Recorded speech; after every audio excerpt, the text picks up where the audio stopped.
오늘부터 고린도 후서 말씀을 함께 나누려고 합니다.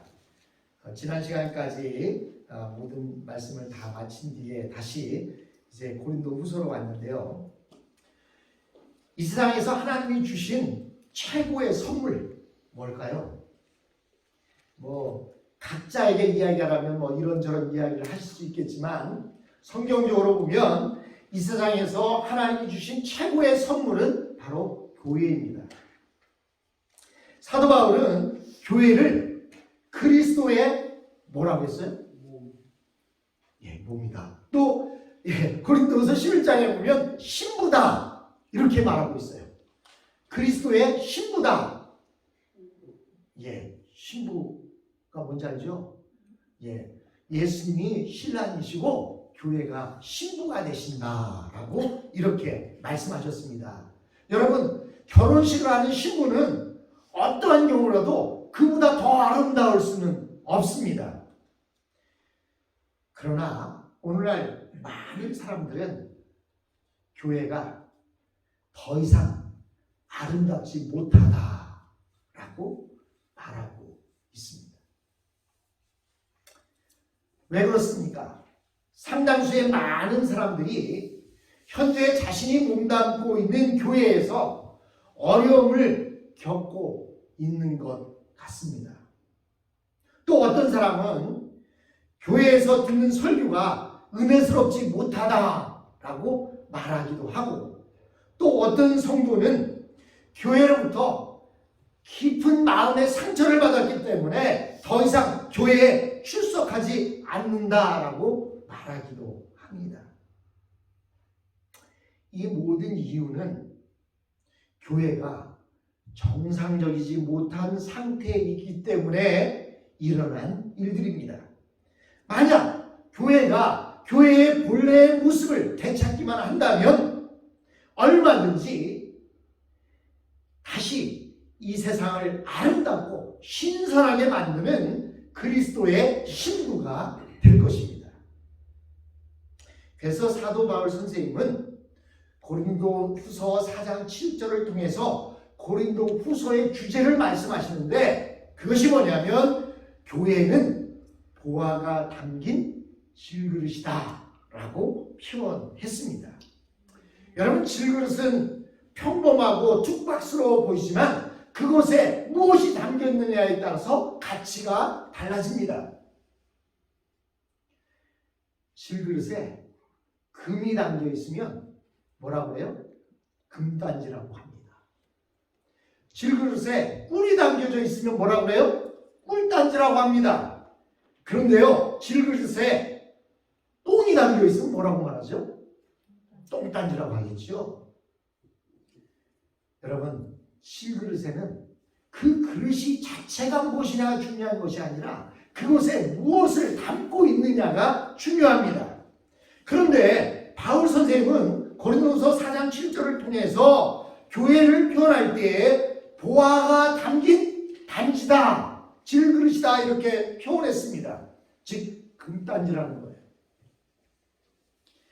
여러분, 우선 교회는 바로 믿는 자들의 집단입니다. 그러나 우리 믿는 사람들은 모두 평범합니다. 그래서 세상적으로 볼 때에는 별로 내세울 것도 없고, 또 믿지 않는 사람들처럼 시기도 하고 질투도 하고 다투기도 합니다. 그러나 교회 안에 하나님께서 맡겨주신 것은 말로 표현할 수 없을 정도로 보배로운 진리와 그리고 성령의 능력을 맡겨주셨습니다. 이것은 전적으로 하나님의 영광이요 축복입니다. 하나님이 주신 말씀과 성령의 은혜를 교회 안에서 풍성하도록 넘치게 한다면 교인들은 모두 아름다운 보배로 변하게 될 것입니다. 그러나 하나님의 말씀을 나타내는데 게으르거나 그 하나님의 성령의 능력을 의지하지 않는다면 교회는 인간의 부패로 가득 찬 그런 공간이 되고 말 것입니다. 중요한 것은 교회가 하나님의 말씀을 떠나 큰 위기에 빠졌을 때 사도 바울 선생님은 어떻게 그 교회가 다시 회복될 수 있느냐라는 것을 오늘 고린도 후서를 통해서 말씀해 주고 있습니다. 어떤 교회가 진통을 겪고 있을 때 정죄하고 비난하기는 쉽지만 사도 바울처럼 아픔을 함께하면서 말씀으로 치료한다는 것은 참으로 쉬운 일이 아닙니다. 사도 바울 선생님은 고린도 전서를 통해서 고린도 교회가 겪고 있는 그 아픔을 편지로 보내서 그 아픔을 공감하기도 하고 혼내기도 했습니다. 그런데요, 그것 때문에 사도 바울 선생님은 큰 곤경에 빠졌습니다. 사도 바울 선생님을 미워하던 자들이 사도 바울 선생님을 여러 가지로 모함하고 그런 이유로 인해서 결국은 바울 선생님은 복음을 전하는데 큰 걸림돌이 됐습니다. 그래서 고린도 교회에 보냈던 디도가 돌아와서 그 교회 소식을 전해주기를 원했는데 디도가 오질 않는 거예요. 그래서 그는 크레타 섬에서 복음을 전할 수 있는, 그리고 트로이에서 복음을 전할 수 있는 기회가 있었음에도 불구하고 마음의 두려움과 고민 때문에 복음을 전하지 못하고 마게도니아로 가게 됩니다. 마게도니아로 가서 그곳에 도착한 디도를 만나게 됩니다. 그리고는 디도를 통해서 고린도 교회가 치료가 되어지고 사랑이 넘치게 되어졌다는 소식을 듣게 됩니다. 그래서 그 소식을 듣고 다시 고린도 교회에 편지를 보냈는데 그 편지가 바로 우리가 오늘부터 보려고 하는 고린도 후서입니다. 그런데요, 고린도 후서도 1장에서부터 9장까지는 이렇게 고린도 교회를 위로하고 격려하는 말씀들이 많이 나오다가 갑자기 10장부터 13장까지는 나도 변호할 말이 있다 하면서 바울 선생님이 내가 어떤 사람인지, 내가 어떻게 복음을 전했는지 고린도 교회에 막 하는 것이 계속 나오고 있어요. 그래서 그 부분을 볼 때 많은 사람들이 생각하기를 이상하다. 왜 고린도 후서가 갑자기 내용이 이상하게 변했을까? 라고 생각을 합니다. 그런데요, 많은 학자들이 이야기하기를 이 10장부터 13장까지는 바울 선생님이 슬픔의 편지라는 편지를 고린도 전서와 고린도 후서 사이에 보내려고 했어요. 고린도 교회에 보내려고 했는데 그때 마침 디도가 돌아오게 되자 이 슬픔의 편지를 보내지 않고 교회가 위로받고 교회가 다시 사랑이 넘치게 됐다는 이야기를 듣고 고린도 후서를 썼는데 나중에 후대 사람들이 그 슬픔의 편지 중간에 보내려고 했다가 보내지 않은 내용을 뒤에다가 붙여놓은 것이다. 저도 주석을 보면서 그게 맞겠다. 왜냐하면 1장부터 9장까지에 나오는 내용과 10장에서 13장까지 나오는 내용이 상당히 괴리가 있어요. 즉 바울 선생님이 고린도 전서를 보내고 나서 그 교회에서 여러 가지 바울 선생님을 모함하는 일들이 있고 또 바울 선생님은 사도가 아니다 이런 이야기들을 하는 내용을 듣고 자신을 변호하기 위해서 참 나는 슬프다 하면서 그 편지를 썼던 것입니다. 그런데 그것을 써놓고 보내기 전에 디도가 돌아와서 교회가 회복되어졌다라는 이야기를 듣고 그 편지를 보내지 않고 고린도 후서, 우리가 보고 있는 이 내용을 보내게 되었던 것입니다. 근데 후대에는 바울 선생님이 써놓은 글이니까 이 내용도 포함을 시켜야지 해서 뒤에다가 덧붙여 놓은 것이다 이렇게 말합니다. 어찌하든 여기서 우리가 주목해야 할 것은 어떻게 사랑하고 신뢰하던 사도 바울과 교인들의 관계가 이처럼 불신하고 미워하는 관계로 변할 수 있느냐라고 하는 것입니다. 이것은 오늘날 우리 교회 실정에도 매우 심각한 문제가 되고 있습니다. 특별히 한국 교회에서는 자신의 아들을 대신 담임 목사로 세우려다가 담임 목사님과 성도들이 서로 불신하게 되고 교회가 깨지게 되는 그런 경우들도 많이 보게 됩니다. 그런데요, 그렇게 자식에게 물려주려고 하는 교회들이 작은 교회 목사들은 별로 없어요. 큰 대형 교회 목사들이 어떻게든지 자신의 아들에게 물려주려고. 근데 미국에서는요, 별로 그게 흠이 안 됩니다. 왜냐하면 부모들이 작은 교회를 하다가 아들이 또 작은 교회에 물려받고 목회하기도 하고요.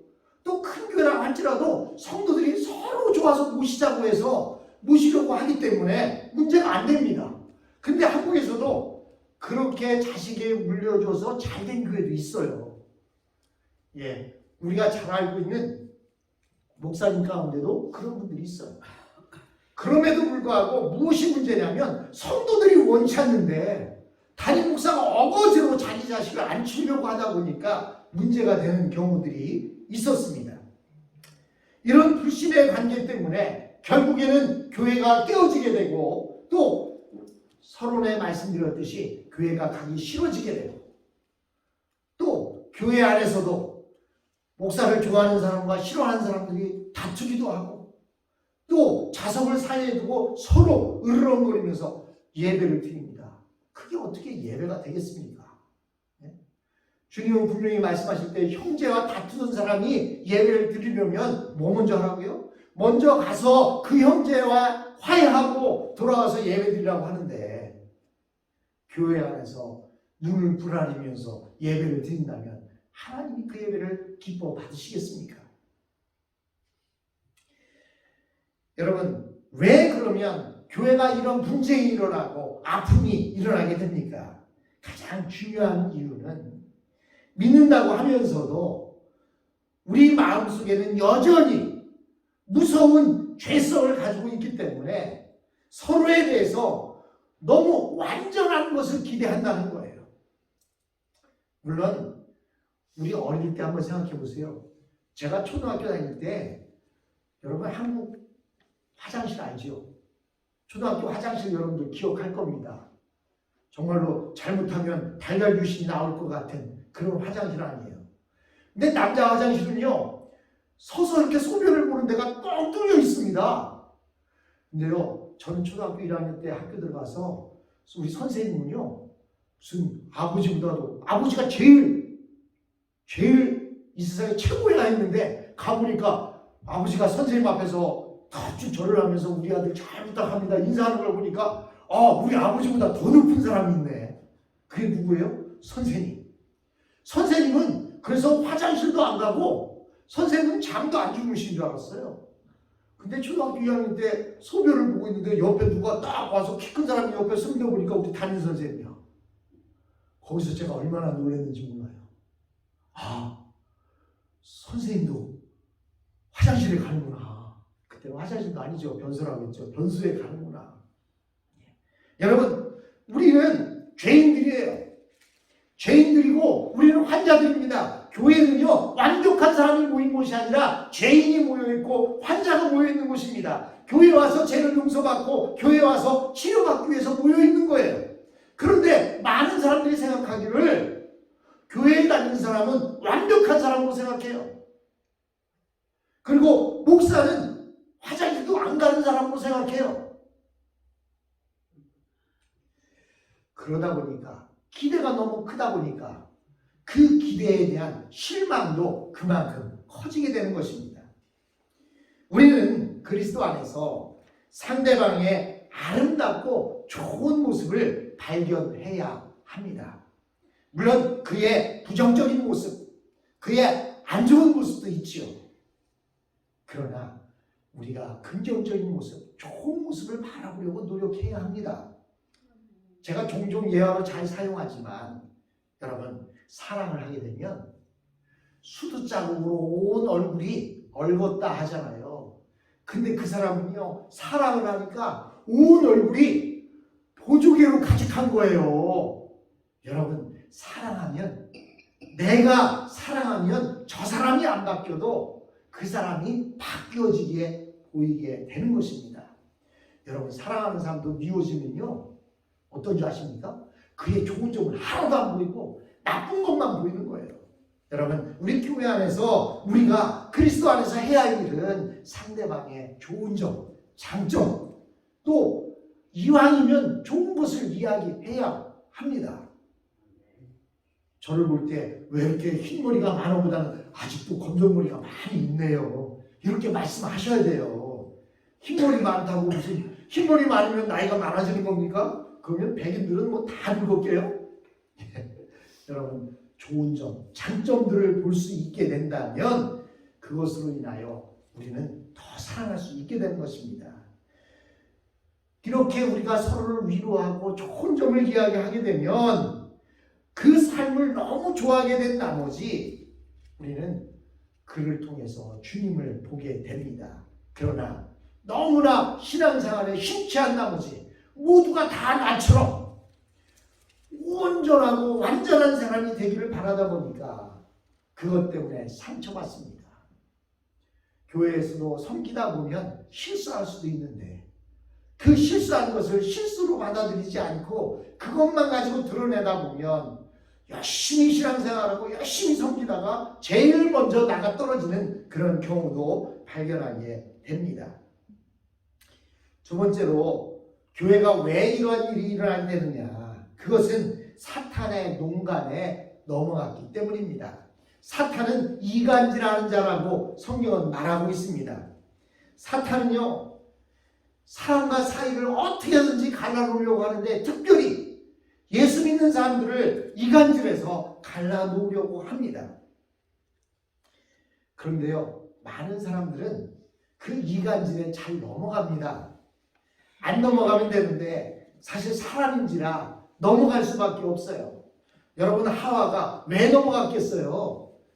그도 알겠지요. 그런데 넘어갈 수밖에 없는 거예요. 그것이 우리 사람들입니다. 그러나 우리는 그 넘어간 자체가 문제가 아니라 우리는 기도해야 한다는 사실입니다.